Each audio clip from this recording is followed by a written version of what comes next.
नमस्कार साथियों, कैसे हैं आप सभी का एक बार फिर से बहुत बहुत स्वागत अपने यूट्यूब चैनल जॉब ग्रो में। और आज हम आपको बताने वाले हैं मुख्यमंत्री चिरंजीवी स्वास्थ्य बीमा योजना। इसमें आप घर बैठे अपने मोबाइल से कैसे रजिस्ट्रेशन कर सकते हैं। रजिस्ट्रेशन करने के लिए आपके पास कौन कौन से प्रमाण पत्र होने चाहिए। तो सबसे पहले तो आपकी SSO ID बनी हुई होनी चाहिए। साथ में आप अगर लघु एवं सीमांत कर्ज का करवा रहे हैं तो आपके पास जमाबंदी होनी चाहिए। और इसका रजिस्ट्रेशन करवाने के लिए जन आधार कार्ड जरूरी है। जन आधार कार्ड और आपका आधार कार्ड आपके पास होना चाहिए। हम पूरी डिटेल के साथ में आपको बताने वाले हैं इसका रजिस्ट्रेशन कैसे किया जाता है। आप वीडियो को शुरू से अंत तक देखिए। साथ ही हर दिन नई नई योजनाओं के बारे में जानने के लिए चैनल को सब्सक्राइब करें, बेल आइकन को दबाएं, ऑल नोटिफिकेशन सेलेक्ट करें। साथ ही इस वीडियो को लाइक कर सपोर्ट करें, अपने साथियों के साथ शेयर करें। साथ ही में कमेंट कर बताएं ये योजना आपको कैसे लगी, या फिर रजिस्ट्रेशन करने में कोई दिक्कत हो रही है तो आप हमें कमेंट कर सकते हैं। हमारी तरफ से आपको रिप्लाई किया जाएगा। तो आइए साथियों आज का वीडियो शुरू करते हैं। आपको बता दें इसमें रजिस्ट्रेशन कैसे किया जाता है और आप घर बैठे कैसे रजिस्ट्रेशन कर सकते हैं।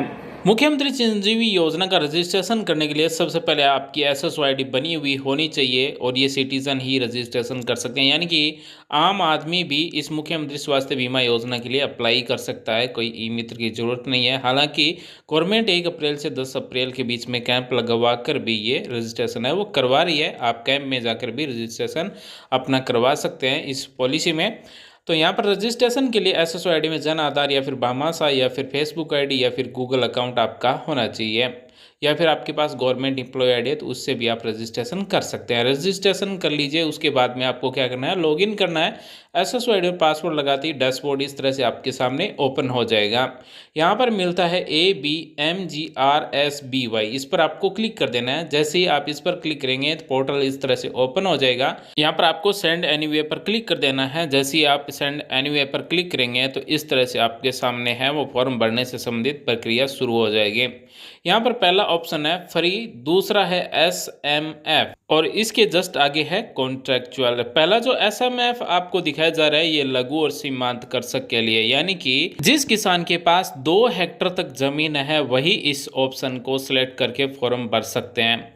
ये केवल किसानों के लिए SMF। दूसरा है कॉन्ट्रेक्चुअल, तो इसमें सुविधा कर्मियों के लिए है। और जिस किसान के पास ज़्यादा ज़मीन है तो वो अदर पर या फिर पैड जो दिया गया है 2 नंबर ऑप्शन फ्री के आगे उस पर क्लिक करके फॉर्म भर सकता है। अदर और पैड जो ऑप्शन है वो सभी के लिए है, जो APL है या यानी कि जो सामान्य वर्ग है वो सभी के लिए अदर और पैड ऑप्शन दिया गया है। तो सबसे पहले जो ये आपको 5 ऑप्शन दिख रहे हैं इनको समझना जरूरी है, तभी आप ये फॉर्म भर सकते हैं। और जो ऑप्शन फ्री का दिखाया गया है वो केवल सीमांत और लघु कर सकें वही अप्लाई कर सकते हैं, और जो सुविधा कर्मी है वही अप्लाई कर सकते हैं।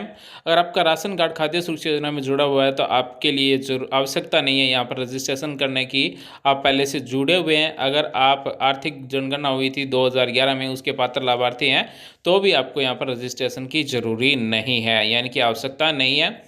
हम आपको दिखाते हैं किसान किस तरह से रजिस्ट्रेशन कर सकते हैं। मान लीजिए जिस किसान के 2 हेक्टेयर से कम ज़मीन है तो वो कैसे रजिस्ट्रेशन करेगा। यहाँ पर फ्री पर क्लिक कर देना है, SMF पर क्लिक कर देना है, agree Jan Aadhaar for insurance इस पर क्लिक कर देना है। उसके बाद जन आधार ID या फिर जन आधार एक्नॉलेजमेंट ID वो टाइप कर देना है, और उसके बाद में सर्च बेनिफिशियरी पर क्लिक कर देना है। तो जैसे ही आप सर्च बेनिफिशियरी पर क्लिक करेंगे, और ये जो प्रोसेस है ये सभी के लिए समान है, सुविधा कर्मियों के लिए भी इसी तरह से फॉर्म भरे जाएंगे। और जो पैड पर क्लिक करके यानी कि सालाना 850 रुपये जमा करके जो फॉर्म भरेंगे उनके लिए भी ऐसा ही तरीका होगा। तो वो हम आगे आपको बता दें। उसके बाद में कॉन्टैक्ट डिटेल ऑफ बेनिफिशियरी, यानी कि आपके जन आधार कार्ड से आपकी डिटेल है वो सारी यहाँ पर आ जाएगी और यहाँ पर आपकी पूरी डिटेल रहेगी। आपके जन आधार कार्ड में जितने भी मेंबर रजिस्टर्ड हैं उन सभी का यहाँ पर है नाम रहेगा, जेंडर, एज, और उसके बाद में आधार नंबर, और उसके बाद में ई साइन का एक ऑप्शन दिया गया है लास्ट में, उसके इस पर आपको क्लिक कर देना है, ई साइन सेल्फ डिक्लेरेशन। जैसे ही आप इस पर क्लिक करेंगे तो इस तरह से आपके सामने एक नया पेज ओपन होगा।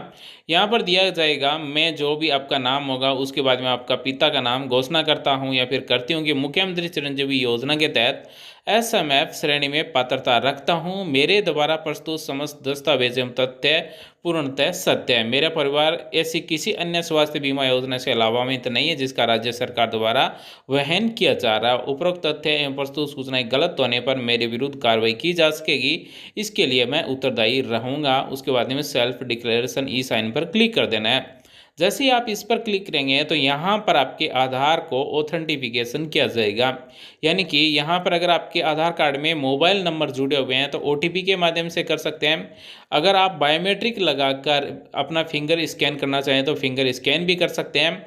अगर आपके पास आइरिस यानी कि आँखों को स्कैन करने वाला अगर डिवाइस है तो उससे भी आप यहाँ से वेरीफाई कर सकते हैं। तो हम यहाँ पर OTP के माध्यम से वेरीफाई करते हैं और आपके आधार कार्ड में मोबाइल नंबर जुड़े हुए हैं तभी आपके पास OTP आएगा। OTP भेजे पर आपको क्लिक कर देना है। जैसे ही आप इस पर क्लिक करेंगे तो आपके मोबाइल नंबर पर OTP आएगा और वो OTP यहाँ पर आपको टाइप करना होता है। जैसे साथियों आप OTP टाइप कर देते हैं तो उस तरह से आपके सामने पेज ओपन होगा। सेंड एनीवे पर आपको क्लिक कर देना है। जैसे आप इस पर क्लिक करेंगे तो इस तरह से आपके सामने पेज है वो दोबारा से एक नया पेज ओपन हो जाएगा और यहाँ पर आपके सामने दो ऑप्शन होंगे, पे फॉर पॉलिसी और अप्लाई फॉर पॉलिसी। आपको क्लिक करना है अप्लाई फॉर पॉलिसी। जैसे ही आप अप्लाई फॉर पॉलिसी पर क्लिक करते हैं तो यहाँ से आप पॉलिसी के लिए अप्लाई करेंगे। पे फॉर पॉलिसी पर क्लिक करेंगे तो यहाँ से आप पॉलिसी के लिए पे कर सकते हैं। अब हमें पॉलिसी के लिए अप्लाई करना है तो अप्लाई फॉर पॉलिसी पर जैसे क्लिक करेंगे तो इस तरह से आपके सामने एक नया पेज ओपन हो जाएगा और यहाँ पर आपको अपने खेत जो भी ज़मीन है उसकी डिटेल भरनी होगी। याद रहे आपके पास ज़मीन है वो 2 हेक्टर तक ही होनी चाहिए, 2 हेक्टर से ज़्यादा नहीं होनी चाहिए, यानी कि लगभग 8 बीघा से कम आपके पास ज़मीन होनी चाहिए, तभी आप इसके लिए एलिजिबल हैं, तभी आप ये लघु और सीमांत कृषक SMF पर क्लिक करके फॉर्म भर सकते हैं। तो आपके पास ज़मीन है वो 2 हेक्टर तक या फिर 2 हेक्टर से कम होनी चाहिए। तो यहाँ पर आपसे आपके खसरा नंबर पूछा जाएगा और यहाँ पर आपकी जमाबंदी है वो अपलोड करनी होगी, यानी कि आपके पास जमाबंदी भी होनी चाहिए। अगर आपको जमाबंदी डाउनलोड करना है तो अपना खाता गूगल में सर्च कीजिए और वहाँ से डाउनलोड कर लीजिए। तो सबसे पहले तो मेंबर का नाम रहेगा, उसके बाद में आपका जो भी ज़िला है, डिस्ट्रिक्ट है वो सिलेक्ट करेंगे, उसके बाद में आपकी जो भी तहसील है वो तहसील सेलेक्ट करेंगे और उसके बाद में विलेज पटवार ILR, यहाँ पर आपका खेत जिस भी गांव में है उस गांव को आपको यहाँ से सेलेक्ट कर लेना है। जैसा कि आप सभी यहाँ पर देख सकते हैं, यहाँ से जो भी आप तहसील सेलेक्ट करेंगे उस तहसील में जितने भी गांव हैं उन सब की लिस्ट इस तरह से आपके सामने आ जाएगी। आप सभी यहाँ पर देख सकते हैं इस तरह से लिस्ट है वो आ जाएगी और आपको यहाँ पर सेलेक्ट करना है कि आपका खेत कौन से गांव में है और जिस गांव में भी आपका खेत है उसे आपको यहाँ से सिलेक्ट कर लेना है और उसके बाद में आपके जमाबंदी में जो खसरा नंबर है वो टाइप करना है और सर्च पर क्लिक कर देना है। जैसे आप सर्च पर क्लिक करेंगे तो आपकी ज़मीन है वो ऑटोमेटिक यहाँ पर आ जाएगी, किसके नाम से है, कितना हेक्टर ज़मीन है और कितने लोगों के नाम है। उसके बाद में यहाँ से आपको जमाबंदी है वो सेलेक्ट कर लेनी है और सेंड लैंड डिटेल पर क्लिक कर देना है। तो इस तरह से आप है वो पॉलिसी के लिए अप्लाई कर सकते हैं SMF के माध्यम से। अब हम आपको बताने वाले हैं कि आप अदर या फिर पेड वाले हैं तो किस तरह से यहाँ से फॉर्म भर सकते हैं। हम कॉन्ट्रेक्चुअल का नहीं बताएंगे क्योंकि बताएंगे तो वीडियो बहुत ज़्यादा लंबा हो जाएगा और इसका जो प्रोसेस है वो लगभग समान ही है। तो यहाँ से आपको इस पर एग्री पर क्लिक कर देना है, जन आधार ID है वो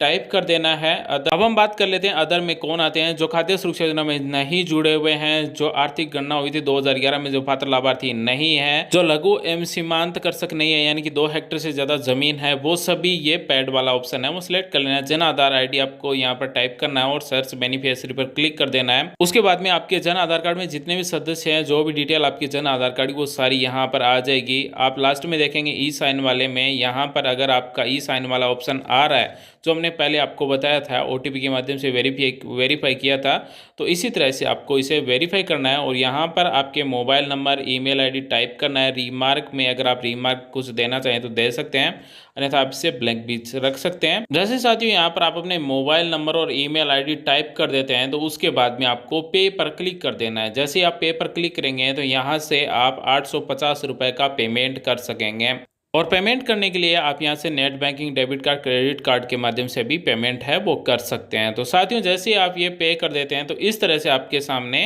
पेज है वो ओपन हो जाएगा। यानी कि आपका जो पॉलिसी वाला सर्टिफिकेट है वो ऐसा होगा, यहाँ पर आपका नाम होगा, एड्रेस होगा, आपके परिवार में जितने भी सदस्य हैं उन सभी की जानकारी रहेगी, उनका नाम रहेगा और इसी सर्टिफिकेट के माध्यम से आपको कैशलेस 5 लाख रुपए तक का इलाज मिलेगा। साथियों, आप सभी को बता दें कि हमने जो भी जानकारी आपको बताई है केवल डेमो के रूप में आप सभी को दिखाया, यानी कि सैंपल के रूप में हमने आपको दिखाया। हमने केवल आपको तरीका बताया, जानकारी सही आपको भरना है, फॉर्म आपको अप्लाई करना है तो अपने नजदीकी मित्र से संपर्क कर सकते हैं। तो साथियों, ये तो था आज का हमारा वीडियो कि राजस्थान के मुख्यमंत्री चिरंजीवी योजना में किस तरह से आप अपनी खुद की SSO ID से रजिस्ट्रेशन कर सकते हैं। उम्मीद करते हैं दोस्तों हमारे द्वारा दी गई जानकारी आपको अच्छी लगी होगी, आपके समझ में फिर भी सवाल चार तो आप में कमेंट करें, हमारी तरफ से रिप्लाई किया जाएगा। वीडियो देखने धन्यवाद साथियों, थैंक्स फॉर वॉचिंग। आपका दिन शुभ हो। जय हिंद, वंदे मातरम।